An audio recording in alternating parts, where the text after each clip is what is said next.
बदलते भारत की शान।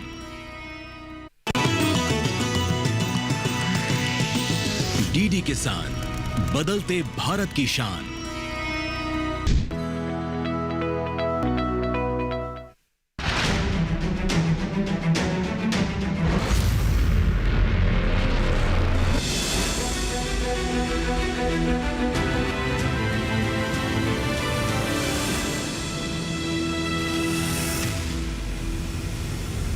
नमस्कार, आप देख रहे हैं दूरदर्शन किसान। स्वागत है आप सभी का हमारे लाइव फोन कार्यक्रम हेलो किसान में। मैं हूं आपके साथ ज्योत्सना। हेलो किसान एक ऐसा कार्यक्रम है जिसमें हम आपके लिए हर दिन लेकर आते हैं कुछ ऐसे खास विषय जिससे कि आपको खेती किसानी में ज़्यादा से ज़्यादा सहायता मिल सके, आपके लिए खेती किसानी और भी ज़्यादा आसान हो सके। तो आइए आपको बता दें हम आज किन दो विषयों पर जानकारियाँ हासिल करने वाले हैं। हमारे आज के जो दोनों विषय हैं वो बेहद ही खास हैं। आज हम जानकारी लेंगे प्रधानमंत्री कृषि सिंचाई योजना के बारे में, और वहीं दूसरी ओर इसके साथ ही बात होगी दलहनी तिलहनी फसलों की देखभाल के बारे में। तो अगर इन दोनों विषयों में आप कोई भी जानकारी हासिल करना चाहते हैं तो आप सीधे अपने फ़ोन से हमें फ़ोन कर सकते हैं। हमारे टोल फ्री नंबर्स हैं 1800-113060, 1800-113061। जब भी आप इन नंबर्स पे फ़ोन करेंगे आपका कोई भी शुल्क जो है वो नहीं लगेगा। केवल आप सभी से छोटा सा निवेदन, जब भी फ़ोन करें अपनी टीवी की आवाज़ को बिल्कुल बंद रखें। हमारा व्हाट्सएप नंबर भी आप लिख सकते हैं। हमारा व्हाट्सएप नंबर है 8800520717, और हमारे ईमेल आईडी के ज़रिए भी आप हम तक सीधे अपने सवाल पहुँचा सकते हैं। हमारा ईमेल आईडी है hellokisan2015@gmail.com। तो ये तीन माध्यम, ये तीन विकल्प हमने आपको बताए हैं। तीनों में से किसी भी एक विकल्प को आप आसानी से चुन सकते हैं और अपने प्रश्न सीधे हमारे विशेषज्ञों से पूछ सकते हैं। आइए आपका परिचय करवा दें। हमें प्रधानमंत्री कृषि सिंचाई योजना के बारे में ज़्यादा जानकारी देने के लिए मौजूद हैं डॉक्टर राम आधीन सिंह जी, और दलहनी तिलहनी फसलों के बारे में हमें ज़्यादा जानकारी देंगे डॉक्टर YS शिवे जी। आप दोनों का ही बहुत बहुत स्वागत है हमारे आज के इस लाइव सेशन में। तो फिर आइए अपने आज के इस लाइव कार्यक्रम की जो है वो शुरुआत करते हैं, और सबसे पहले जानकारी हासिल करते हैं प्रधानमंत्री कृषि सिंचाई योजना के बारे में। तो डॉक्टर राम आधीन जी, सबसे पहले तो आपसे ये जानना चाहेंगे कि ये जो प्रधानमंत्री कृषि सिंचाई योजना है इसे सरल शब्दों में कैसे समझा जा सकता है, क्या बताएंगे इसके बारे में हमारे किसानों को? प्रधानमंत्री कृषि सिंचाई योजना भारत सरकार द्वारा 2015 में लॉन्च किया गया था।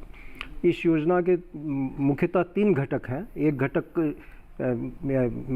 जल शक्ति मंत्रालय कार्यान्वित करता है, दूसरा घटक जो ग्रामीण विकास मंत्रालय के भूमि संसाधन विभाग द्वारा प्रायोजित किया जाता है, और तीसरा घटक जो है वो मिनिस्ट्री ऑफ कृषि मंत्रालय के द्वारा प्रायोजित किया जाता है। जो तीसरा घटक जो मुख्य घटक है जिसमें हम कम पानी से ज़्यादा हम सिंचाई कर सकें, उसे हम कहते हैं पर ड्रॉप मोर क्रॉप, मतलब प्रति बूंद अधिक फसल। तो प्रति बूंद अधिक फसल में 2 तरह का प्रोग्राम होता है। एक हम कहते हैं टपक सिंचाई योजना, जिसे हम ड्रिप इरिगेशन भी बोलते हैं, और दूसरा होता है स्प्रिंकलर इरिगेशन, जिसे हम जो है फव्वारा सिंचाई योजना भी कहते हैं। तो टपक सिंचाई योजना और फव्वारा सिंचाई योजना के लिए जो भारत सरकार द्वारा जो पैसा दिया जा रहा है, जो अनुदान दिया जा रहा है, वो 55% जो है स्मॉल और मार्जिनल, मतलब छोटे और लघु कृषक को, और 45% जो है दूसरे किसानों को दिया जाता है। लेकिन अब जब कोई किसान इसको क्लस्टर मोड में मतलब इकट्ठा अगर लेता है तो सभी किसानों को उसमें 55% का अनुदान किया जाता है। इसके साथ ही अगर ये जो फार्मर्स प्रोड्यूसर्स ऑर्गेनाइजेशन जो हैं, किसान उत्पादक समूह जो हैं, और जो जल समूह योजना तो संघ हैं, अगर ये क्रियान्वित करते हैं तो उनको अलग से 3% हम देते हैं उनके एडमिनिस्ट्रेटिव चार्जेस के लिए जी। तो इस तरह से ये योजना जो है पूरे देश में लागू है, और इसका सभी किसान भाई इसका लाभ ले सकते हैं। बिल्कुल। तो हमारे प्रधानमंत्री जी द्वारा ये बहुत ही अच्छी जो योजना है हमारे किसानों के लिए लाई गई थी, जिससे कि वो कम पानी के अंदर भी जो है वो अपनी फसलों का अच्छा उत्पादन हासिल कर सकें। इसके अंतर्गत टपक सिंचाई भी आती है और कई तरीके की फव्वारा विधि भी जो है हमारे किसान आज के समय में इनका भी इस्तेमाल कर रहे हैं। जैसे कि हम सभी जानते हैं, अब जो हमारा धरती का या कहे जो भूजल स्तर है अब वो भी घटता जा रहा है। तो किस तरीके से कम पानी में आप अपनी फसलों का ज़्यादा से ज़्यादा उत्पादन हासिल कर सकते हैं, कैसे इस योजना का लाभ ले सकते हैं, अगर आपने इसके लिए आवेदन देना है तो क्या कुछ डॉक्यूमेंट्स जो है क्या क्या लगते हैं, ये तमाम बातें जो है वो हम जानेंगे यहाँ पर डॉक्टर राम आधीन जी से। और अगर आपके मन में भी कोई प्रश्न आता है तो सीधे आप हमें फ़ोन कर सकते हैं या फिर हमारे व्हाट्सएप या ईमेल आईडी के ज़रिए भी आप हमारे साथ जो है वो संपर्क साध सकते हैं। इस विषय में आगे जानकारी ज़रूर हासिल करेंगे, लेकिन पहले देखते हैं एक छोटी सी रिपोर्ट।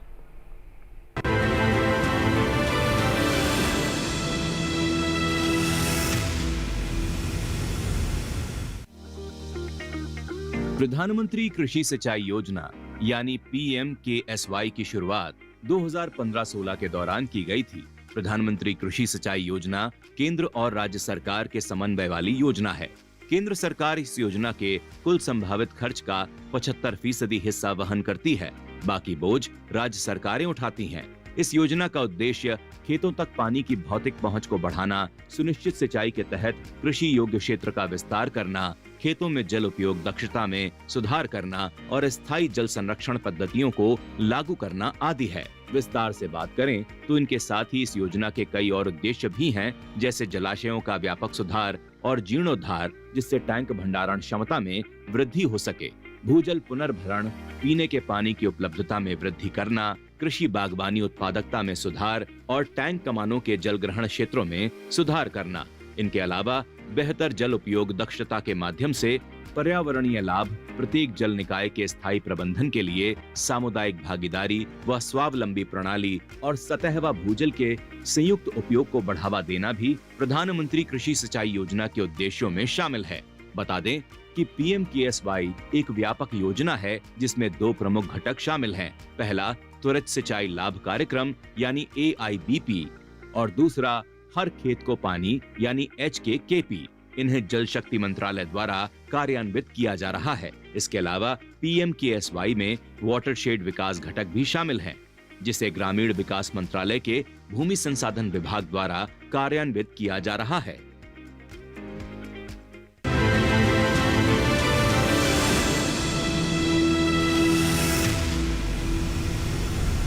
तो अभी आपने देखी इस विषय पर आधारित हमारी एक खास रिपोर्ट, और आज हम बात कर रहे हैं प्रधानमंत्री कृषि सिंचाई योजना के बारे में, और इसके साथ ये बात हो रही है दलहनी तिलहनी फसलों की देखभाल के बारे में भी हम जानकारी हासिल करेंगे। तो आइए रुक करते हैं डॉक्टर शिवे का।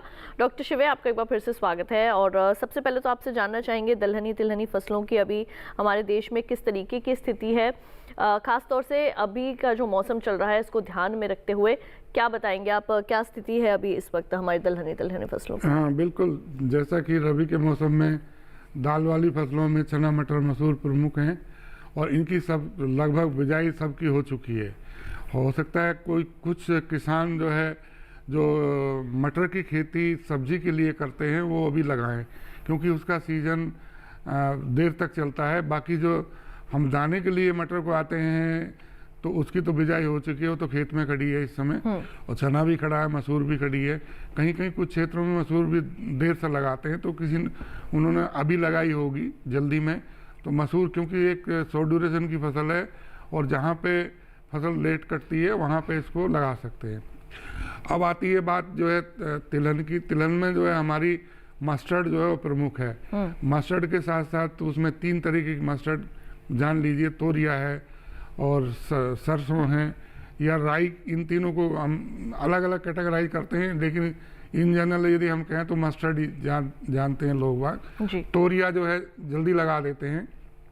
तोरिया की जो सितंबर के लास्ट में अक्टूबर के फर्स्ट वीक में लगा देते हैं, जैसे खेत खाली होते हैं तो उसकी कटाई करके दिसंबर के महीने में या जनवरी के फर्स्ट वीक में फिर दूसरी फसल भी किसान लगा सकते हैं।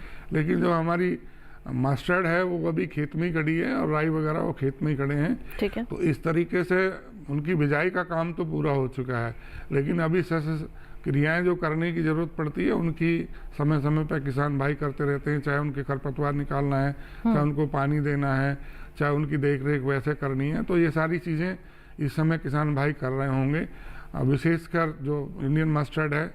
और कुछ क्षेत्रों में साउथ इंडिया में सनफ्लावर भी लगाते हैं जी, क्योंकि सनफ्लावर एक ऐसी फसल है तिलनी फसलों में कि वो जो है तीनों सीजन में लगाई जाती है। तो कर्नाटक वगैरह में, महाराष्ट्र में, कुछ भाग में, कुछ तमिलनाडु, आंध्रा और तेलंगाना इनमें लगाते हैं सनफ्लावर को। और साफ्लावर ये भी कुछ क्षेत्र में विशेषकर कर्नाटक के अंदर लगाई जाती है। लेकिन जो उत्तरी भारत में है, पंजाब, हरियाणा, चाहे हमारा राजस्थान है, मध्य प्रदेश है, यूपी है, उत्तराखंड है या हिमाचल प्रदेश है, जम्मू कश्मीर है, इनमें जो है ज़्यादातर जो है सरसों की खेती की जाती है और उसकी बिजाई कर ली है सभी किसानों ने। दोनों तरीके से उसको सैफतली खेती भी करते हैं और अकेला भी लगाते हैं। तो अभी तो स्थिति यही है सरसों की। और चना विशेषकर हमारा सबसे ज़्यादा चना हमारा जो होता है वो मध्य प्रदेश में होता है, यूपी में होता है, राजस्थान में होता है, कुछ क्षेत्रों में जो पंजाब हरियाणा में भी होता है, लेकिन ज़्यादातर जो क्षेत्र है वो जो हमारा मध्य प्रदेश में है और राजस्थान में है, यूपी में है और महाराष्ट्र में भी चना उगाया जाता है। यूँ तो थोड़ा थोड़ा आंध्र प्रदेश, कर्नाटक इनमें भी उगाया जाता है, लेकिन ज़्यादा जो चने की खेती होती है वो मध्य प्रदेश, राजस्थान और यूपी में ही होती है। जी बिल्कुल, और इसके बारे में आपसे हम आगे ज़रूर जानकारी हासिल करेंगे डॉक्टर शिवे कि किस तरीके से जो है आगे इसमें देखभाल जो है वो कैसे करें, खरपतवार नियंत्रण, सिंचाई प्रबंधन आदि की बात भी हम जानेंगे। और अगर किसी क्षेत्र में पाला पड़ने की अगर अवस्था आती है या फिर नमी जो है वो ज़्यादा अगर हो जाती है हमारी मिट्टी के अंदर, तो किस तरीके के प्रबंधन करने चाहिए, क्योंकि जो हमारी तिलहनी फसलें हैं ये हम सभी जानते हैं काफ़ी संवेदनशील होती हैं, काफ़ी नाजुक, जी दलहनी फसलें काफ़ी नाजुक होती हैं, हमारी काफ़ी संवेदनशील होती हैं, तो किस तरीके से उनमें आगे प्रबंधन करना है, तमाम बातें आपसे ज़रूर जानेंगे। और पहले देखते हैं इस विषय पर आधारित हमारी एक खास रिपोर्ट।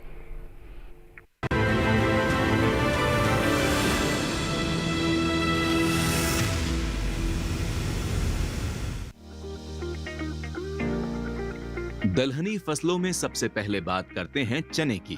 पैदावार में कमी को रोकने के लिए फसल को खरपतवार मुक्त रखें। बुआई के 30 दिनों बाद एक निराई गुड़ाई कर खरपतवारों को निकालना काफी लाभदायक रहता है। इससे जड़ों की अच्छी बढ़वार और फसल से अधिक उपज मिल जाती है। चने में बुआई के 35 से 40 दिनों बाद शीर्ष कलिका की तुड़ाई से ज्यादा शाखाएं बनने से भी पैदावार अधिक मिलती है। इस महीने में सिंचाई प्रबंध के साथ साथ खरपतवार और कीट रोगों का प्रबंधन भी जरूरी हो जाता है। मटर की फसल में बुआई के 35-40 दिनों पर पहली सिंचाई करें। इसके बाद जरूरत के हिसाब से सिंचाई की जा सकती है। इस दौरान खेत की निराई गुड़ाई करना फायदेमंद रहता है।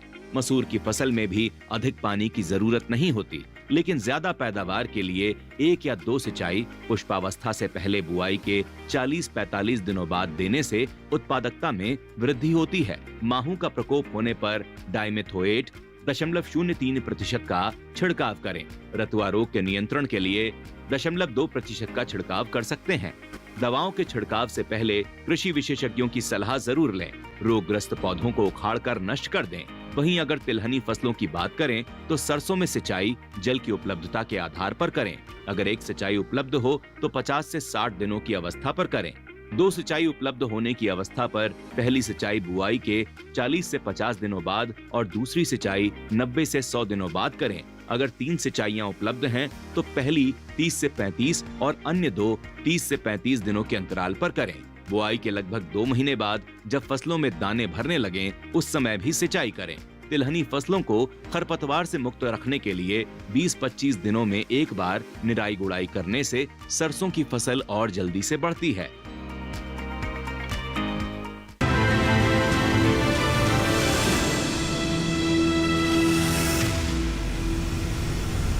तो अभी आपने देखी हमारी एक विशेष रिपोर्ट और जिसमें आपने जाना कि दलहनी तिलहनी फसलों की किस तरीके से देखभाल करनी है, लेकिन इसके बारे में विस्तार से हम जानकारी हासिल करेंगे डॉक्टर शिवे से। और आपको एक बार फिर से बता दें कि अगर आप अपना कोई भी प्रश्न हमसे पूछना चाहते हैं, विशेषज्ञों से कुछ भी जानना पूछना समझना चाहते हैं, तो हमें टोल फ्री नंबर्स पर फ़ोन कर सकते हैं, व्हाट्सएप के जरिए या फिर ईमेल ID के जरिए भी अपने प्रश्न हम तक भिजवा सकते हैं। हमारे पहले कॉलर नंदस्वरूप मिश्रा जी बाराबंकी उत्तर प्रदेश से मौजूद है फोन लाइन पर। आइए उनका सवाल। हेलो नंदस्वरूप जी, आपका बहुत बहुत स्वागत है हमारे कार्यक्रम में। अपना सवाल पूछिए, क्या जानना चाहेंगे? नमस्कार सर, मेरा नाम नंदस्वरूप मिश्रा है बाराबंकी से। मैं जानना ये चाहता हूँ कि दलहनी फसल के समय हमें क्या क्या चीज पे ध्यान देना चाहिए, क्योंकि आने वाले दिनों में उसमें उसका रोग लग जाता है, कुछ कीड़े मकोड़े लग जाते हैं, जिससे हमारी पूरी फसल चौपट हो जाती। और दूसरी चीज जो प्रधानमंत्री सिंचाई योजना है, इसके तहत जो हमारी छोटी छोटी जोताएं एक जगह तो हमने किसी प्रकार से कर्ज मर्ज करके जो साधन बना लिया, दूसरे के लिए पानी पहुंचता है, अगर नाली द्वारा ले जाते हैं तो पानी बहुत बर्बादी होती है। तो ऐसी दशा में हमारी जो प्रधानमंत्री सिंचाई योजना के तहत किस प्रकार की हमारी मदद हो सकती है? ठीक है डॉक्टर रामाधीन जी, पहले आपसे जानना चाहेंगे। सबसे पहले अगर आपके पास पानी की उपलब्धता है और उस पानी को सही ढंग से आप उपयोग करना चाहते हैं, तो दलहनी फसल है तो उसमें आप स्प्रिंकलर इरिगेशन, मतलब छिड़काव विधि वाला स्प्रिंकलर इरिगेशन आप उसमें उपयोग कर सकते हैं, जिससे कम पानी से आप दूसरे भी खेत को सिंचाई दे सकते हैं, पहले खेत को भी सिंचाई दे सकते हैं। तो आप जो है इसको प्राप्त करने के लिए अपने ज़िले के कृषि अधिकारी जो हैं या जो आपके ब्लॉक लेवल पर जो डेवलपमेंट ऑफिसर्स होते हैं कृषि के, उनसे आप संपर्क करके इसके बारे में जानकारी प्राप्त कर सकते हैं। आपका आधार से ज़रूरी होता है, क्योंकि इसमें DBT मतलब जो है डायरेक्ट ट्रांसफर बेनिफिट ट्रांसफ़र होता है, और आपको जो भी इक्विपमेंट्स जो हमारे हैं उस इक्विपमेंट्स आपको मिल जाएंगे, और ये सिंचाई आप अपने दलहनी फसल का आप जो है स्प्रिंकलर इरिगेशन के द्वारा कर सकते हैं। मैं इसमें ये जोड़ना चाहूँगा नंदस्वरूप मिश्रा जी, आप जो अपने डिस्ट्रिक्ट एग्रीकल्चर ऑफिसर से संपर्क करें और उनसे अपनी समस्या बताएं कि आप जो है माइक्रो इरिगेशन लगाना चाहते हैं, तो आपको अच्छे ढंग से गाइड करेंगे भी कितनी सब्सिडी कहाँ से मिलेगी, क्या क्या डॉक्यूमेंट की ज़रूरत है, क्योंकि सिंचाई जो है माइक्रो इरिगेशन से करना बहुत ज़रूरी है, विशेषकर दाल वाली फसलों में। क्योंकि मैं दाल वाली फसलों का जो सवाल आपने पूछा उससे रिलेट कर रहा हूँ, क्योंकि दाल वाली फसलों को बहुत ज़्यादा पानी देने की ज़रूरत नहीं पड़ती है। यदि हम फ्लड इरिगेशन देते हैं तो उनकी जड़ों की ग्रंथियाँ कम बनती हैं और वायु का आदान प्रदान जो है कम होता है, इस वजह से जो हमारी ग्रोथ है वो अच्छी नहीं होती है। और उकटा रोग भी कभी कभी ज़्यादा पानी देने से लग जाता है, हमारी फसल सूख जाती है। वैसे तो उकटा रोग जो है फंगस के द्वारा होता है और इस समय तो उसका रोकथाम नहीं हो सकती है, लेकिन जब आप बुझाई करते हैं उस समय जो है आप ट्राइकोडर्मा विडी से जो है उसको ट्रीट करके बोएं। एक तो हमारा जीवाणु के द्वारा भी उसको ट्रीट कर सकते हैं और जीवाणु खाद के द्वारा, और दूसरे जो किसी भी हमारा इंसेक्ट फंजीसाइड से ट्रीट करें। फंजीसाइड विशेषकर जो है हमारा कार्बनडाजिम है या थीरम है या कैप्टान है, उसकी 2 ग्राम मात्रा प्रति किलोग्राम बीज के हिसाब से उपचारित करके बोएंगे तो अच्छा रहेगा। यदि ट्राइकोडर्मा से भी ट्रीट कर रहे हैं और फंजीसाइड से भी ट्रीट कर रहे हैं तो पहले जो है आप फंजीसाइड से ट्रीट करें और बाद में जो ट्राइकोडर्मा से ट्रीट करें, और उसके साथ जो है बायो फर्टिलाइजर का जो इनोकुलेशन आता है राइजोबियम कल्चर का टीका, वो भी साथ में लगाएं। तो इस तरीके से लगाएंगे तो चने में आपकी में या मसूर में जो है उकटा रोग नहीं आएगा। उकटा रोग के लिए सबसे बढ़िया ट्रीटमेंट यही है कि जब बिजाई करते हैं हम सीड को ट्रीट करें, सीड को दोनों चीज़ों से ट्रीट करें, फंजीसाइड से भी ट्रीट करें और ट्राइकोडर्मा से भी ट्रीट करें और राइजोबियम कल्चर से भी। और पानी जो है आप चने के अंदर फ्लड इरिगेशन से ना दें और उसको जो है स्प्रिंकलर इरिगेशन से ही देंगे, फवारा विधि से ही देंगे तो ज़्यादा अच्छा रहेगा। और इस चीज़ को सुनिश्चित कर लें, आप ये करते अभी और क्या कर सकते हैं अच्छी पैदावार लेने के लिए, तो आप जो है खरपतवार नियंत्रण का भी एक इंटरकल्चर ऑपरेशन जरूर करें। बिल्कुल, इसके बारे में हम धीरे धीरे करके आगे भी जरूर जानकारियां हासिल करेंगे। फिलहाल के लिए कार्यक्रम में वक्त हो चला है एक छोटे से ब्रेक का, जल्द लौटेंगे वापस, कहीं मत जाइए, देखते रहिए हमारा लाइव फोन कार्यक्रम हेलो के साथ।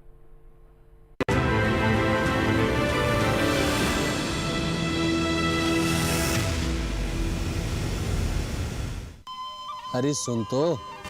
मुझे क्या सुनाना चाहते हो? जो सुनाओ मेरी सौतन को। किसको? अरे वही तुम्हारा मोबाइल फोन जिससे सुबह शाम दिन रात चिपके रहते थे और कहते थे किसान कॉल सेंटर से बातें हो रही हैं। अच्छा ये बात है। हाँ क्यों, क्या हुआ? अब बात नहीं होती क्या? अब तो झट से बात हो जाती है। ऐसा क्या? हाँ, अब तो ज्यादा लाइनें और खास तकनीक के कारण खेती के माहिरों से तुरंत बात हो जाती है। और अगर कभी लाइन व्यस्त हो तो अपनी समस्या फोन पर रिकॉर्ड करा दो, वहाँ से फोन आ जाता है और समस्या की हल का मैसेज भी आ जाता है। ये देखो आ गया। अरे वाह, इसका मतलब इंतजार की घड़ी अब खत्म। हाँ। तभी मैं सोचूं कि आजकल मुझ पर इतना प्यार क्यों आ रहा है। कृषि संबंधी समस्याओं का अपनी भाषा में तुरंत हल पाने के लिए पूरे भारत में किसी भी फोन से हेल्पलाइन नंबर पर संपर्क करें। किसानों का दोस्त किसान कॉल सेंटर।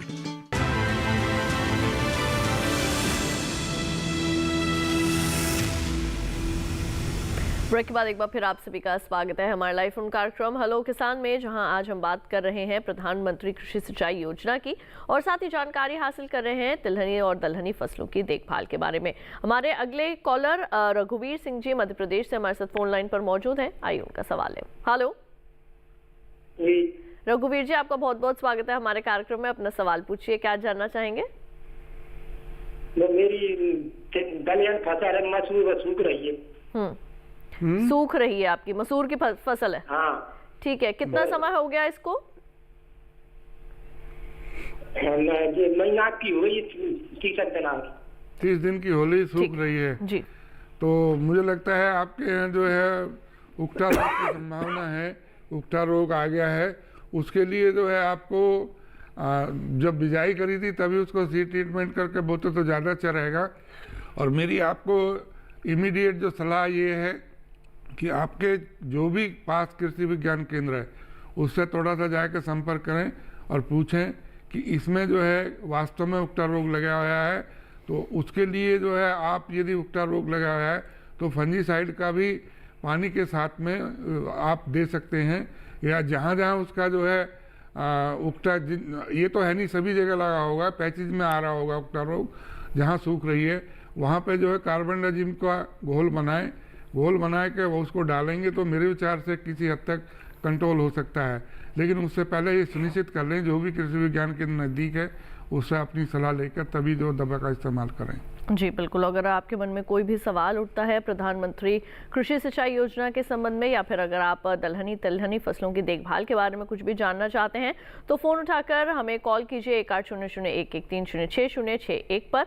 और इसके साथ ही हमारे व्हाट्सएप नंबर पर भी आप हमें मैसेज भेज सकते हैं 8800520717। हेलो किसान 2015@gmail.com ये हमारा ईमेल आईडी। तीनों में से कोई भी एक विकल्प आप आसानी से चुन सकते हैं। डॉक्टर रामाधीन जी, अब आपसे मैं ये जानना चाहूँगी, जैसे कि हमने अपनी रिपोर्ट में भी देखा था और आपसे भी जब हम बात कर रहे थे इस विषय के बारे में, तो आपने इसके बारे में हमें 3 प्रमुख घटक बताए थे इस योजना के। तो क्या है इसके 3 प्रमुख घटक? मैं चाहूँगी कि आप हमारे किसान भाई बहनों को भी बताएं जो इस वक्त हमारे साथ जुड़े हैं। प्रधानमंत्री कृषि सिंचाई योजना की जैसा पहले में मैंने बताया कि 3 घटक इसके हैं।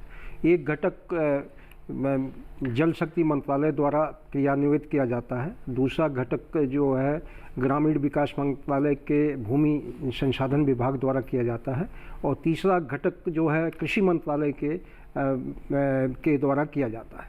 पहले घटक में 2 योजनाएं हैं जो कि जल मंत्रालय द्वारा किया जाता है। उन योजनाओं में त्वरित सिंचाई विकास योजना है जिसे AIBP भी बोलते हैं, ऑल इंडिया ये एक्सेलरेटेड इरिगेशन बेनिफिट प्रोग्राम। दूसरा जो है हर खेत को पानी है, वो उस प्रोग्राम में हर खेत को पानी का जो पहले का प्रोग्राम था जो जिसे कहते थे कमांड एरिया डेवलपमेंट, की किसी भी सिंचाई स्रोत का एक कमांड एरिया होता है, उस कमांड एरिया में किस तरह से उस पानी को हम पहुँचाएँ। और जो दूसरा जो घटक है जो ग्रामीण विकास मंत्रालय द्वारा क्रियान्वित किया जा रहा है, उसमें हम वाटर शेड डेवलपमेंट मीन्स जल छाजन विकास का काम करते हैं।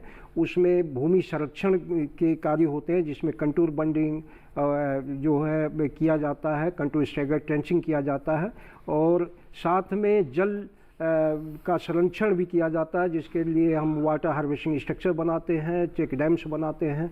और इसके बाद साथ में ही लाइवलीहुड का भी मतलब जो है जीवन यापन के भी प्रोग्राम्स होते हैं, जिसमें कुछ किसानों को ट्रेनिंग दिया जाता है तो लोकल जो चीज़ों के द्वारा वो उन किसानों को एम्प्लॉयमेंट जनरेट किया जाता है। तो ये योजना जो है, जो कृषि ग्रामीण विकास मंत्रालय द्वारा जो घटक किया जा रहा है, वो बहुत ही अच्छा है, जिससे कि आपको वर्षा जल को संरक्षित किया जाना और उसको फिर बाद में उपयोग किया जाना। लाइफ सेविंग इरिगेशन, जो किसी क्रॉप में अगर पानी की आवश्यकता है और आपके पास पानी का स्रोत नहीं है, तो जो आपने वाटर हार्वेस्टिंग स्ट्रक्चर जो फार्म पांड्स वगैरह बनाया है, खेत तालाब वगैरह बनाया है, उसके पानी को आप अच्छे तरह से इस्तेमाल करके उसमें फसल को बचा सकते हैं। जी बिल्कुल, और इसके बारे में थोड़ी बहुत जो जानकारी रह गई है उसको भी हम आगे ज़रूर हासिल करेंगे। हमारे अगले कॉलर भरत सिंह जी गुरुग्राम हरियाणा से मौजूद है, फोन लाइन पर उनका सवाल लेते हैं। Hello hello ma'am. Bharat ji, आपका बहुत बहुत स्वागत है हमारे कार्यक्रम में, सवाल पूछिए। मैम मैंने मटर लगाई हुई है, एक उसमें छोटे छोटे फूल आ गए, उसकी ग्रोथ के लिए पूछना था। ठीक है, उसकी बढ़वार के लिए आप जानना चाहते हैं? हाँ मैम जी बिल्कुल। हाँ जी, देखिए, मटर की फसल लगाई हुई है आपने सब्जी के लिए और फूल आने शुरू हो गए हैं, तो अब इसका मतलब ये है कि फसल तो अपनी ग्रोथ ले चुकी है, अब फ्लावरिंग होनी है उसमें, और फ्लावर भी आ गए हैं, तो आपको अच्छी ग्रोथ लेनी है और फ्लावर भी अच्छे आ रहे हैं, मटर की साइज भी थोड़ा बढ़े, तो आप जो मल्टी माइक्रो न्यूट्रिएंट का मिक्सचर आता है उसका जो है पर्णीय छिड़काव कर सकते हैं, जिसमें जो हमारा जिंक होता है, बोरोन होता है, आयरन होता है, मल्टी माइक्रो न्यूट्रिएंट मिक्सचर, उसको जो है आप 0.5% के हिसाब से, यानी कि 500 ग्राम मिक्सचर लेके माइक्रो न्यूट्रिएंट का, उसको 100 लीटर पानी में घोल बनाकर, घोल की मात्रा जो है 500 लीटर प्रति हेक्टेयर के हिसाब से ज़रूरत पड़ती है, या 200 लीटर पर एकड़ के हिसाब से, तो इसका स्प्रे करेंगे तो आपका जो है ग्रोथ अच्छी होगी, फ्लावर भी अच्छे होंगे, पॉट का साइज भी अच्छा होगा। जी बिल्कुल। वहीं डॉक्टर शिवे, आपसे मैं ये जानना चाहूँगी कि जैसे हम सब जानते हैं इस वक्त जो है वो सर्दी का मौसम चल रहा है, तो ऐसे में सिंचाई प्रबंधन की अगर बात करें तो दलहनी तिलहनी फसलों में कब और कितनी बार किस समय जो है वो सिंचाई करना ज़्यादा बेहतर रहेगा? बिल्कुल, देखिए पानी का तो बहुत महत्व है, बिना पानी के तो मतलब खेती इतनी अच्छी नहीं होती है। जो रेनफेड होती है उसमें प्रोडक्टिविटी कम होती है, जहाँ इरीगेटेड है वहाँ अच्छी पैदावार मिलती है, तो पानी को सुनिश्चित करें कि उतना ही पानी दें जितनी ज़रूरत है। और विशेषकर मैं बताना चाहूँगा चना मटर मसूर में हमको फ्लड इरिगेशन नहीं देना चाहिए, किसानों को समझ लेना चाहिए। और हमारे पास जो है डॉक्टर साहब बैठे हैं, ये बता भी रहे हैं, तो यदि आप जो है चने की अच्छी पैदावार लेना चाहते हैं, चने को 2 पानी की ज़रूरत पड़ती है, एक जो है फूल आने से पहले और दूसरा पानी जब फलियाँ बनती है तो उस समय देना चाहिए। और इसको जो है आप स्प्रिंकलर इरिगेशन से देंगे तो ज़्यादा अच्छा है, और यदि फ्लड इरिगेशन से भी देना पड़े तो बहुत ज़्यादा खड़ा पानी खड़े रखने की ज़रूरत नहीं है, आप जो है 3-4 सेंटीमीटर पानी ही दें, ताकि जो है उसको पानी स्टेगनेट ना हो कहीं भी। और दूसरी बात ये है, चने को यदि आपने रेज बेड पर लगाया तो जो हमारा फरो होता है उसमें पानी देंगे तो ज़्यादा अच्छा रहेगा। अब मटर के लिए भी ज़्यादातर वैसे किसान मैंने देखा है आजकल NCR में तो वो रेज बेड पे लगा रहे हैं, और जो फरो होता है उसमें पानी देते हैं, दोनों साइड से जो है पानी सीपेज के माध्यम से पूर्ति हो जाती है। तो इस तरीके से पानी दे, मटर के अंदर भी फूल आने से पहले एक पानी देना चाहिए, और फिर दूसरा पानी जो जब हमारी फलियां बन रही हैं उस समय देना चाहिए। 2-2 पानी की ज़रूरत पड़ती है, चाहे चना है, चाहे मटर है, चाहे मसूर है, लेकिन जब फूल आवे जब पानी नहीं देना चाहिए, क्योंकि ज़्यादा उस समय पानी देंगे तो फ्लावर ड्रॉप होने की संभावना बढ़ जाती है ज़्यादा पानी देने से या पानी खड़ा होने से। तो उस समय पानी नहीं देना चाहिए, बल्कि फ्लावरिंग से पहले देना चाहिए, फूल आने से पहले, और जब हमारी फलियाँ बन रही हैं जब देना चाहिए दूसरा पानी। अब आती है सरसों के अंदर बात। सरसों के अंदर जो है पहला पानी जो है लगभग 35 से 40 दिन या 50 दिन के बाद भी दे सकते हैं, कोई दिक्कत नहीं है। और दूसरा पानी यदि 2 पानी उपलब्ध हैं तो दूसरा पानी जो करीब 90 से 100 दिन के आसपास देना चाहिए।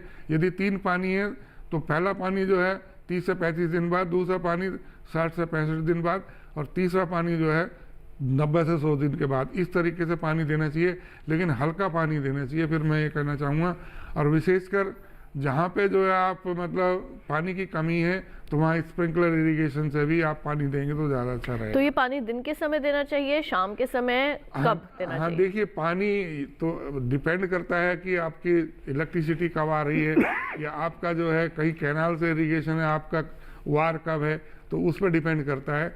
लेकिन पानी देने का कोई ऐसा समय वो नहीं है, कभी भी इसमें पानी दे सकते हैं। लेकिन ये ध्यान रखने की ज़रूरत है, मैं बताना चाहूँगा, क्योंकि अब ठंड बहुत पड़ रही है, तो यदि आपने पानी नहीं दिया है तो हल्का पानी लगा के हमारा पाला वगैरह जो पड़ता है उससे संरक्षण मिल सकता है फसल को। तो इस तरीके से अगर इस पर स्पेशली स्प्रिंकलर इरिगेशन से हल्का पानी लगेगा तो वहाँ पे पाले का असर कम होगा। जी बिल्कुल। हमारे अगले कॉलर संजय सिंह जी इस वक्त बिहार से मौजूद है फोन लाइन पर, उनका सवाल लेते हैं। हेलो। हाँ हेलो संजय जी, आपका स्वागत है, आप हमारे कार्यक्रम में अपना सवाल पूछिए, क्या जानना चाहेंगे? जानना चाहते हैं प्रधानमंत्री सिंचाई के बारे में कि हमको मैंने कैसे मिलेगा। ठीक है, मतलब अगर आप कुछ लगाना चाहते हैं किसी तरीके का कोई यंत्र तो कैसे लगा सकते हैं, क्या दस्तावेज होंगे, ये जानना चाहते हैं? हाँ यही जानना चाहते हैं। ठीक है बिल्कुल जी।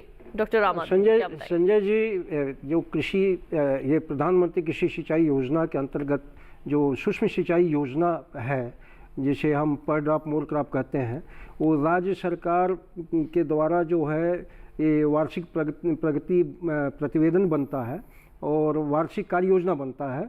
उस वार्षिक कार्य योजना के पहले आपको अपने निकट जो है जो कृषि अधिकारी हैं, वो ब्लॉक लेवल पर हैं, डिस्ट्रिक्ट लेवल पर, जो भी आपके नज़दीक में है, उनसे आप संपर्क करें। वो आपको सारा कुछ आपको बताएंगे इसके बारे में।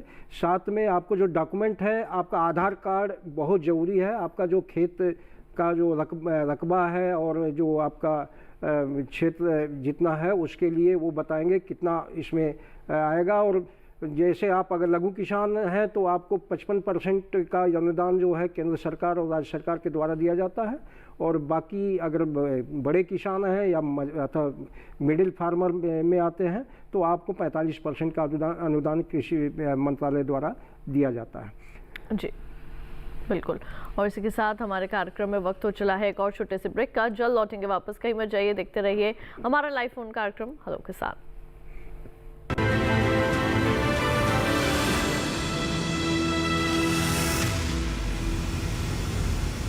डीडी किसान ने कर ली है तैयारी, यहां मिलेगी पशुपालन की हर एक जानकारी, घर आंगन से लेकर व्यवसायिक फार्म तक, मुर्गी पालन से लेकर रेगिस्तान के जहाज तक। बीमारियों से पशुपालक बिल्कुल ना हो परेशान, विशेषज्ञ करेंगे आपकी समस्या का समाधान। देखिए अपना पशु चिकित्सक हर रविवार शाम 6:30 बजे दूरदर्शन किसान पर।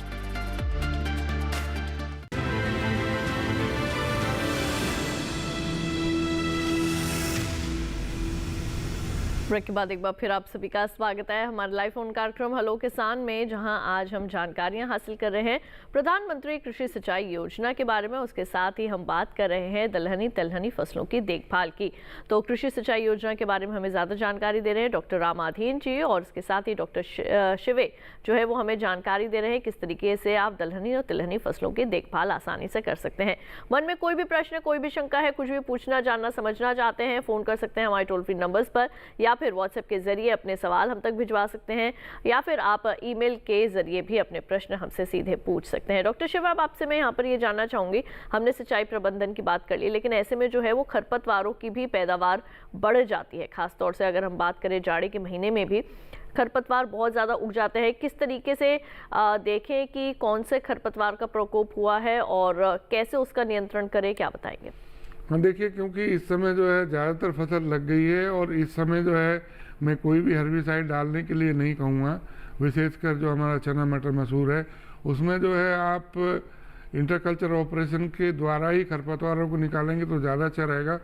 और विशेषकर जैसे हमारा बथुआ, खरबथुआ, चटरी मटरी, ये प्याजी, सेंजी, ये खरपतवार आज के करीब मौसम में इन सभी फसलों में आते हैं।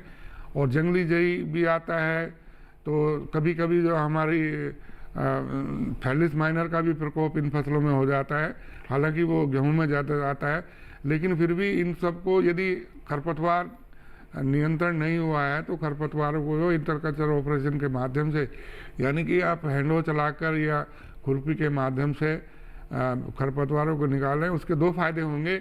एक तो जो है खरपतवारों को या तो निकाल कर आप वहीं छोड़ देंगे तो मल्चिंग का काम करेगा, आपको पानी देने की कम जरूरत पड़ेगी। और जो हमारा रूट के जो हमारी फसलों की रूट हैं उनमें भी जो माइक्रोबियल जो हमारे एक्टिविटीज़ है वो बढ़ जाती है और नाइट्रोजन का फिक्सेशन अच्छा होता है। और दूसरी बात ये है कि जब हम इंटरकल्चर ऑपरेशन करते हैं तो वायु का आदान प्रदान होने से जो हमारी ग्रंथियाँ बनती हैं वो भी एक्टिव हो जाती हैं ज़्यादा, और नाइट्रोजन का फिक्सेशन वातावरण से ज़्यादा होता है। तो ये इस तरीके से सुनिश्चित करें, क्योंकि ज़्यादातर किसान भाई और बहन जो है चने को, मटर, मसूर को जो लाइनों में लगाते हैं तो दो लाइनों के बीच में जो दूरी होती है उसमें जो खरपतवार नियंत्रण की ज़रूरत पड़ती है, इंटरकल्चर ऑपरेशन के माध्यम से ही करेंगे। इस समय जो है मैं समझता हूँ सरसों के अंदर खरपतवारों को कंट्रोल करने की ज़रूरत नहीं होगी, क्योंकि लगभग जो हमारी 2 महीने से ज़्यादा की फसल हो गई है और उसकी इतनी ग्रोथ हो जाती है कि खरपतवार जो है या तो वो सप्रेस हो जाते हैं या किसान भाइयों ने पहले ही निकाल लिए होते हैं। तो इस तरीके से, क्योंकि खरपतवार जो हमारे जल के लिए, पोषक तत्वों के लिए, स्पेस के लिए कम्पीट करते हैं फसल के साथ में, तो इनको निकालना बहुत ज़रूरी होता है। यदि आपने नहीं निकाले हैं तो इंटरकल्चर ऑपरेशन के माध्यम से खरपतवारों को तलनी और दिलनी, हमारी दलनी फसलें जो तिलनी फसलें, इन दोनों के अंदर से निकालें, अच्छा रहेगा। जी, हमारे अगले कॉलर लक्ष्मण जी मौजूद हैं कुरुक्षेत्र से इस वक्त हमारे साथ फोन लाइन पर। आइए उनका सवाल है। हेलो हेलो लक्ष्मण जी, आपका स्वागत है हमारे कार्यक्रम में। सवाल पूछिए, क्या जानना चाहेंगे? जी, मतलब कणक की ग्रोथ नहीं हो रही जी पूरी जी। है जी, मतलब अकेला पेड़ है। किसकी? अपना सवाल दोबारा से दोहराइए और अपनी फसल बताइए, किसके बारे में जानना चाहते हैं? गेहूं की फसल है जी। हाँ जी, गेहूं की ग्रोथ नहीं हो रही है। उसकी ग्रोथ नहीं हो रही जी, अकेला पेड़ आवे थे खड़े है जी वो। कितने दिन पहले लगाया आपने? गेहूं की कणक है जी। गेहूं हाँ, कणक कितने दिन पहले लगाई है आपने? हाँ जी। कितने दिन पहले लगाई है आपने गेहूं कणक?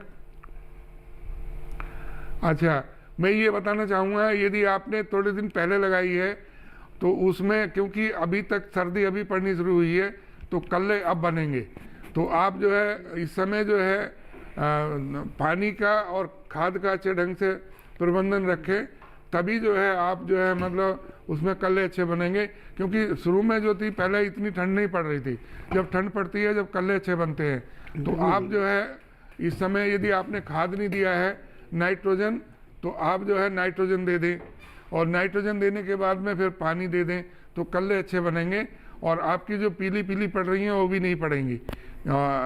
तो इस चीज़ का ध्यान रखें कि आप पानी लगाएं समय से, और पानी की ज़रूरत पूर्ति कर दी है तो नाइट्रोजन की जो बची हुई मात्रा है उसको भी टॉप ड्रेसिंग के माध्यम से देंगे तो कल्ले बन जाएंगे। मैं समझ सकता हूँ जिन्होंने ज़्यादा जल्दी गेहूँ को लगाया है इस बार थोड़ा उसमें कल्ले कम बन रहे हैं। तो कल्ले कम बनने का कारण यही था कि शुरू में टेम्परेचर डाउन नहीं था, थोड़ी गर्मी ज़्यादा थी, लेकिन अब टेम्परेचर ठीक है, अब कल्ले ठीक बनेंगे यदि हम पोषक तत्व का प्रबंधन ढंग से करते हैं और जो है पानी ढंग से देते हैं। तो ये इन चीज़ का ध्यान रखें आप कि नाइट्रोजन की बची हुई मात्रा को दें और पानी लगाएं तो कल्ले अच्छे बनेंगे। जी, वहीं आपसे एक यहाँ पर मेरा सवाल और रहेगा कि जब हम बात करते हैं दलहनी और तिलहनी फसलों की देखभाल के बारे में, तो एक बहुत ही मुख्य बात यहाँ पर उठ के आती है कि किस तरीके से जो है वो उसके अंदर हम कीटों का जो है वो प्रकोप रोक सकते हैं, जिससे कि हमारी फसल को जो वो नुकसान ना हो और आगे बाजार में जो है हमें उसका दाम भी अच्छा मिले। तो कौन कौन से ऐसे कीट हैं या रोग हैं जिनका प्रकोप हो सकता है, जिनको रोका जा सकता है? हाँ, देखिए इस समय तो जो फसल खड़ी है हमारी उसमें कीट आने की संभावना नहीं है, क्योंकि टेम्परेचर डाउन है और ग्रोथ हो रही है, तो इस समय रोग भी ज़्यादा नहीं आ सकता। लेकिन जैसे उकटा रोग है ये आने की संभावना होती है चने के अंदर या हमारे जो है मसूर के अंदर। तो इसको नियंत्रण करने के लिए सबसे अच्छा तरीका यही है, जहाँ जहाँ पैचेज में हमारा उकटा रोग लग गया है वहाँ पे जो है 2 ग्राम दवा को प्रति लीटर पानी में घोल बना के कार्बनडाजिम को, तो उसको यदि आप डालेंगे तो आपकी जो है किसी हद तक जो है हमारी उकटा रोग की संभावना कम हो जाएगी या उसमें ज़्यादा प्रकोप नहीं होगा।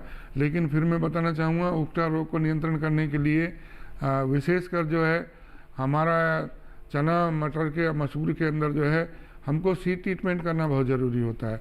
तो सीड को यदि ट्रीट करके लगाएंगे तो उखरा रोग आने की संभावना कम हो जाती है।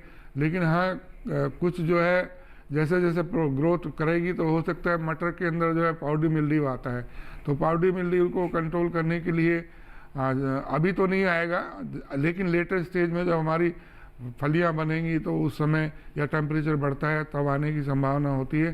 तो उसको पाउडरी मिल्ड्यू को डाइथेन M45 से कंट्रोल कर सकते हैं, 1 से 1.5 मिलीलीटर दवा प्रति लीटर पानी में घोल बना के, लेकिन अभी आने की संभावना नहीं है उस रोग की। तो ये 2 रोग प्रमुख होते हैं। अब आती है बात कि कौन कौन से कीड़े भी अभी इसमें आने की संभावना नहीं है, लेकिन चने के अंदर जो है एक कीड़ा बहुत आता है जिसको हम पॉट बोरर कहते हैं, वो बड़ा नुकसान भी करता है और उसको नियंत्रण करने के लिए अभी ज़रूरत नहीं है, क्योंकि अभी तो पॉट नहीं बन रही है चने में, अभी तो फ्लावरिंग स्टेज है, तो उसके बारे में ज़्यादा चिंता करने की ज़रूरत नहीं है। जब आएगा जब उसको नियंत्रण कर सकते हैं आप। तो यही चीज़ का ध्यान रखना है, अभी आपको फसल की निगरानी करते रहना है, देखना है कि कोई प्रकोप तो नहीं आया कीड़े का या हमारी जो है बीमारी का, और उसी अनुसार जो है आपको निर्णय लेना है। बहुत ज़्यादा केमिकल डालने की ज़रूरत नहीं है। यदि आप अननेसेसरी केमिकल डालते हैं तो हमारे जो प्रीडेटर्स हैं या मित्र कीट हैं वो मर जाते हैं, तो नेचुरल कंट्रोल नहीं हो पाता है। इस चीज़ का भी ध्यान रखने की ज़रूरत है। जी बिल्कुल। और इसी के साथ आपको हम एक बार फिर से बता दें, आज हम बात कर रहे हैं प्रधानमंत्री कृषि सिंचाई योजना के बारे में और बात हो रही है दलहनी तिलहनी फसलों की देखभाल की। यहाँ पर व्हाट्सएप के जरिए हमें प्रश्न भेजा है महेश विश्वकर्मा जी ने, और डॉक्टर रामाधीन जी ये प्रश्न आपके लिए है। वो कह रहे हैं कि मैं MP भोपाल से हूँ, मुझे पाइपलाइन चाहिए सब्सिडी में, ये कहाँ से मिलेगी, मुझे क्या करना होगा? अगर आपको पाइपलाइन चाहिए तो आपको हमारे जो योजना पर ड्रॉप मोर क्रॉप का है, प्रति बूंद अधिक फसल की जो कार्यक्रम है, इसमें 20% जो हमारा बजट होता है अदर इंटरवेंशन के नाम में से दिया जाता है।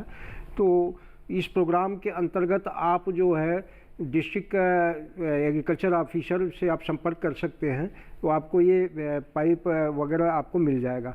दूसरी बात है, अगर आपको हार्टिकल्चर डेवलपमेंट के लिए ये पाइप चाहिए या तो उसमें हम सजेस्ट ये करेंगे कि आप ड्रिप इरिगेशन लगाएं, क्योंकि जो आपको बागवानी की फसलें हैं उसमें ड्रिप इरिगेशन ज़्यादा कामयाब होता है।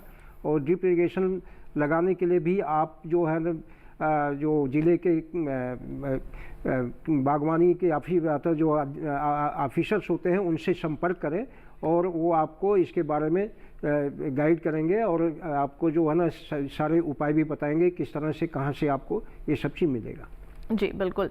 वही डॉक्टर रामाधीन जी, आपसे मैं ये जानना चाहूँगी कि इस योजना का उद्देश्य जो है वो क्या है, हमारे देश के अंदर खास तौर से इस योजना की जो है वो ज़रूरत क्यों पड़ी, ऐसा क्या है इस योजना के अंदर जो कि हमारे देश में इसे लागू किया गया, और भूजल स्तर को बढ़ाने के लिए या कहें कि वातावरण को ज़्यादा नियंत्रित करने के लिए ये किस तरीके से आगे लाभकारी साबित हो रही है? जहाँ तक पर ड्रॉप मोर क्रॉप या प्रति बूंद अधिक फसल का सवाल है, क्योंकि दिन प्रतिदिन जो भूगर्भ जल जो है वो डाउन हो रहा है और जो वर्षा की स्थिति है वो भी सामान्य नहीं है, तो किसानों को कम पानी में से ज़्यादा सिंचाई करने की आवश्यकता पड़ती है। अगर पानी कम है तो आप सिंचाई, जैसा कि डॉक्टर साहब ने कहा कि पानी की उपलब्धता, अगर आपको एक बार की इरिगेशन तो एक बार इरिगेशन कितने दिन में दें, 2 बार की है तो किस तरह से करें, 3 बार अगर उपलब्धता है 3 बार करें। लेकिन अगर आपको जो माइक्रो सूक्ष्म इरिगेशन जो बोलते हैं सूक्ष्म सिंचाई योजना है, अगर इसके साथ अगर आप सिंचाई करेंगे तो आपको किसी प्रकार की दिक्कत नहीं होने वाली, क्योंकि आप जो है इसमें पानी की जो बचत होती है वो स्प्रिंकलर इरिगेशन सिस्टम में खासकर 40% के आसपास की बचत होती है। अगर ड्रिप इरिगेशन आप करते हैं जो कि बागवानी फसलों के लिए उत्तम है, तो बागवानी फसलों के आप लगाए हैं और बागवानी फसलों में आप जो है करते रहो ड्रिप इरिगेशन इस्तेमाल करें, जिसमें आपकी पानी की बचत करीब 75 से 80% तक की होती है। तो आप जो है इस योजना का, इसलिए कि पानी की दिन पर प्रतिदिन जो है सिंचाई के लिए पानी की कमी होती जा रही है, और आप जैसा कि जानते हैं कि जो भी उपलब्धता है पानी का उसका 80% केवल जो है कृषि क्षेत्र में उपयोग होता है। तो चूँकि पानी की कमी हो रही है तो इसलिए प्रति बूंद अधिक फसल योजना को कार्यान्वित किया गया और साथ में जहाँ तक इन्वायरमेंट का इशू है कि इससे डीजल पंप चलेंगे या इलेक्ट्रिक पंप चलेंगे, तो इलेक्ट्रिक पंप से तो ज़्यादा कोई वातावरण को नुकसान नहीं होता, लेकिन डीजल पंप से वातावरण का नुकसान होता है। तो गवर्नमेंट ने आजकल जो है सौर ऊर्जा का कार्यक्रम, सौर पंप का कार्यक्रम भी लागू किया है। उस सौर पंप के द्वारा आप जो है वातावरण को सेव कर सकते हैं। तीसरी आपने पूछा कि दिन पर प्रतिदिन जो है जल स्तर जो है ज़मीन का नीचे होता जा रहा है, तो उस जल स्तर को सुधार करने के लिए बहुत सारे तरीके हैं। जैसे आपने फार्म पॉन्ड बना दिया, मतलब खेतों में तालाब बना दिया, या कहीं पर जो है उपलब्धता पानी की है, कहीं पर आपको जगह उपलब्धता है वहाँ पर जो कम्युनिटी पॉन्ड बना दिया, कहीं पर जो होते ये रिचार्ज स्ट्रक्चर की तरह काम करते हैं और जल उपलब्धता जो है ज़मीन में बनाए रखने के लिए उत्तम है। जी बिल्कुल। और इसी के साथ हमारे कार्यक्रम में यहाँ पर वक्त हो चला है एक और छोटे से ब्रेक का। जल्द लौटेंगे वापस, कहीं मत जाइए, देखते रहिए हमारा लाइव फोन कार्यक्रम हेलो के साथ।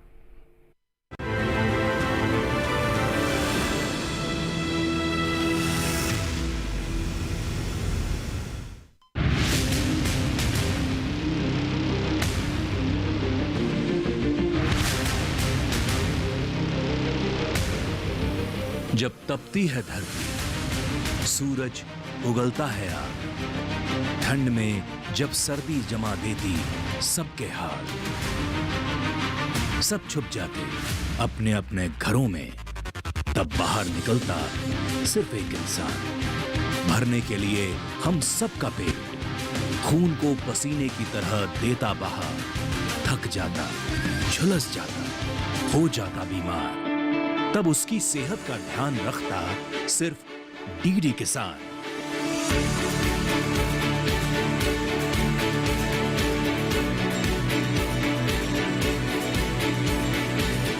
देखिए स्वस्थ किसान शनिवार शाम 6 बजे लाइव, सिर्फ दूरदर्शन किसान चैनल पर।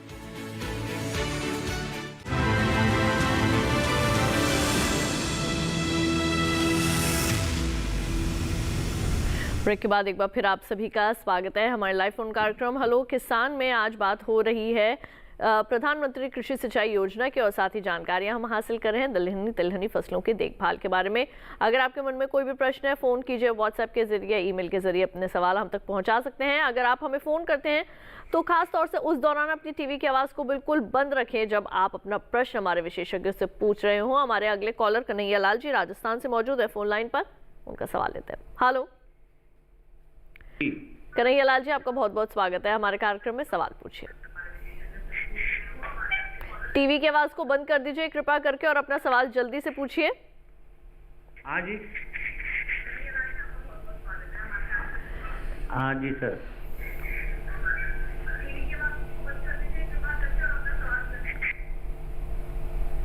जी आप हमारे साथ मौजूद है फोन लाइन पर?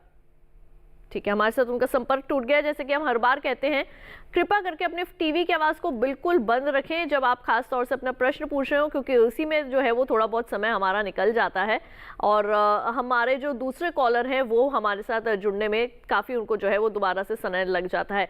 तो कन्हैया लाल जी शायद हमारे साथ एक बार फिर से जुड़ चुके हैं, एक बार फिर उनके पास चलते हैं। हेलो, जानकारी लेना चाहता हूँ। मैंने मेथी की फसल लगा रखी है। ठीक है, मेथी की, हाँ मेथी आती है ना दलहन में। जी जी जी जी, बताएं आगे। इसमें क्या है, 40 दिन की होगी, पत्ती सूखती हो रही, तो उसमें स्प्रे करें या सिंचाई करें? डॉक्टर शिव क्या बताएंगे? देखिए, मेथी की फसल लगाई हुई है आपने, तो 40 दिन की हो रही है, पत्तियां सूख रही हैं।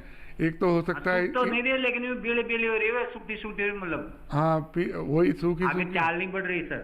हाँ जी, चाल नहीं करा, ग्रोथ नहीं करा है पौधा, मतलब उसकी ग्रोथ नहीं हो रही है ना, ग्रोथ नहीं हो रही है। तो देखिए, उसके दो कारण हो सकते हैं। एक तो अभी ठंड पड़ रही है, पाला वाला तो नहीं सता गया है, ये भी देख लीजिए। और दूसरी बात ये हो सकती है कि उसमें न्यूट्रिएंट की डेफिशिएंसी हो सकती है।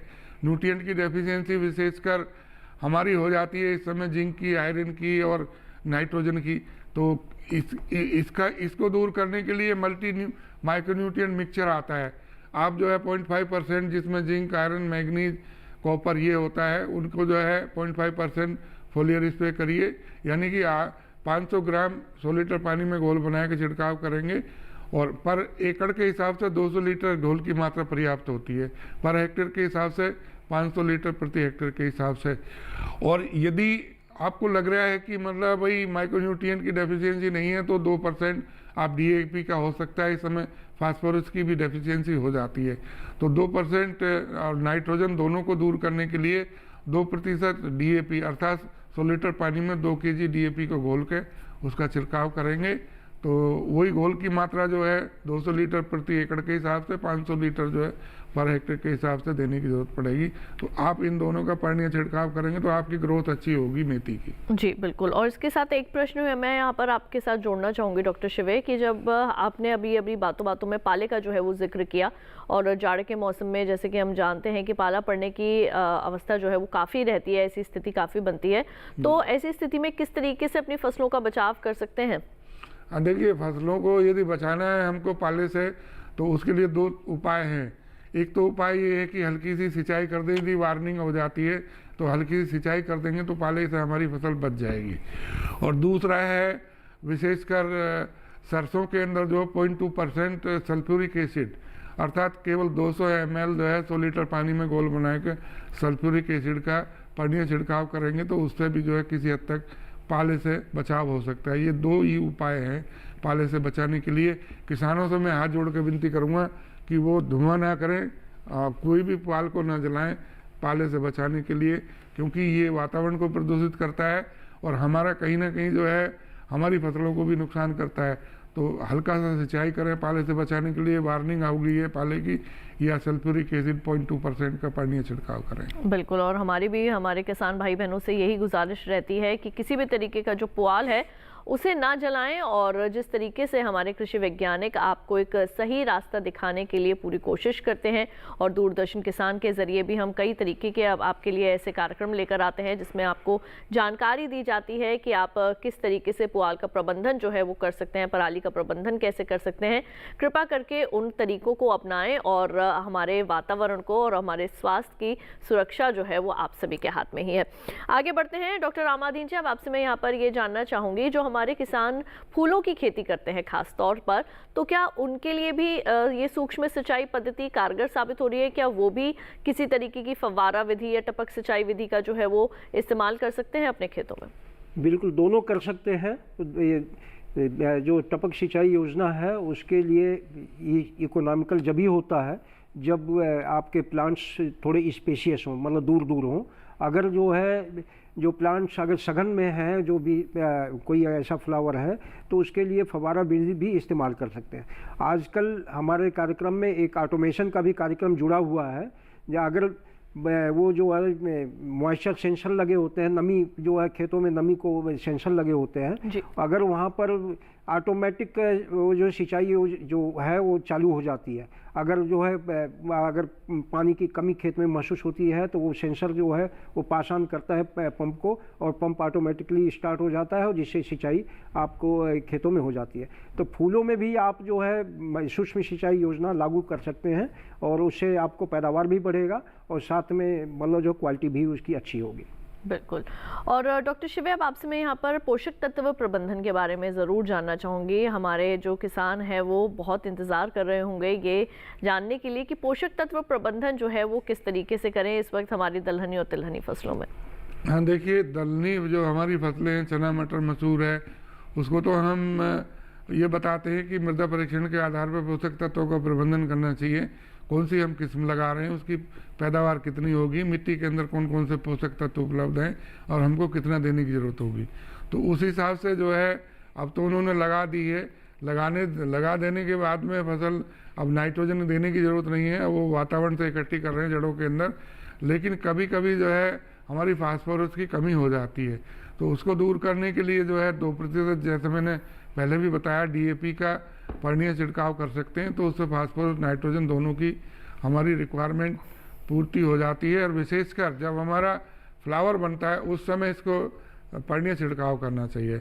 और यदि डीएपी ना हो तो 2% यूरिया का भी कर सकते हैं, लेकिन फ्लावरिंग के समय ही इसका पर्णीय छिड़काव करना चाहिए। और कहीं कहीं जो है जिंक वगैरह की डेफिशिएंसी आती है, इन फसलों में भी आजकल जिंक की डेफिशिएंसी आ रही है, तो उसके लिए जो 0.5% जिंक सल्फेट का पर्णीय छिड़काव अर्थात 500 ग्राम जिंक सल्फेट को 100 लीटर पानी में घोल बना के छिड़काव करेंगे तो अच्छा रहता है और वो फ्लावर जब हमारे बनते हैं फूल बनते हैं उस समय करेंगे तो ज़्यादा अच्छा रहेगा। तो इस तरीके से पोषक तत्व प्रबंधन कर सकते हैं। सरसों वगैरह में नाइट्रोजन की तो पहली डोज तो बुआई के समय दी जाती है, जो बची हुई है आधी डोज जो है पहला पानी देने के बाद में देते हैं। तो यदि किसानों ने नहीं दी है तो वो दे सकते हैं, और यदि दे दी है तो फिर तो अभी इस समय कुछ भी पोषक तत्व प्रबंधन की कोई ज़रूरत नहीं है सरसों के अंदर। जी बिल्कुल। और इसी के साथ आप दोनों का बहुत बहुत धन्यवाद, आप हमारे स्टूडियो में आए, इतना समय दिया, दोनों ही विषयों के संबंध में बहुत ही विस्तार से बेहद अच्छी जानकारी आप दोनों ने दी। हमारे जो प्रश्न हमारे किसान भाई बहनों के आए, फ़ोन कॉल आए, उनका भी आपने समाधान दिया, उसके लिए आप दोनों का एक बार फिर से तहे दिल से धन्यवाद। नमस्कार, धन्यवाद। तो किसान भाइयों बहनों, आज आपने जाना प्रधानमंत्री कृषि सिंचाई योजना के बारे में, और इसके साथ ही ये भी जानकारी हासिल की कि दलहनी और तिलहनी फसलों में किस तरीके की अभी देखभाल की जो है वो आवश्यकता है। अब आइए हम आपको बता दें कि अगली बार अपने खास कार्यक्रम हेलो किसान में हम किन विषयों पर जानकारी हासिल करेंगे। अगली बार बात होगी बैंगन, मिर्च, टमाटर की देखभाल के बारे में, और साथ ही बात होगी रबी मक्का फसल के प्रबंधन के बारे में। इन दोनों ही विषयों के संबंध में अगर पहले से ही आप अपने कोई प्रश्न हमें भेजना चाहते हैं तो फिर आप हमारा ईमेल आईडी सबसे पहले नोट कीजिए। हमारा ईमेल आईडी है hellokisan2015@gmail.com।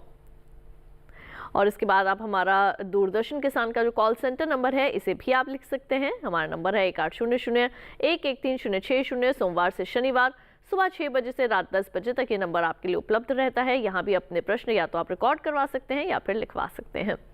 और अगर आप इस कार्यक्रम को एक बार फिर से देखना चाहते हैं, कोई भी जानकारी दोबारा से हासिल करना चाहते हैं, तो टीवी स्क्रीन पर दिखाया जा रहा है इस QR कोड को स्कैन कीजिए। इससे सीधे आप हमारे YouTube चैनल पर चले जाएंगे। वहां जाकर आप एक बार फिर से हमारे आज के कार्यक्रम को दोबारा से देख सकते हैं। तो आज के लिए केवल इतना ही, मुझे दीजिए इजाजत। आप सभी रखिए अपना ख्याल। नमस्कार।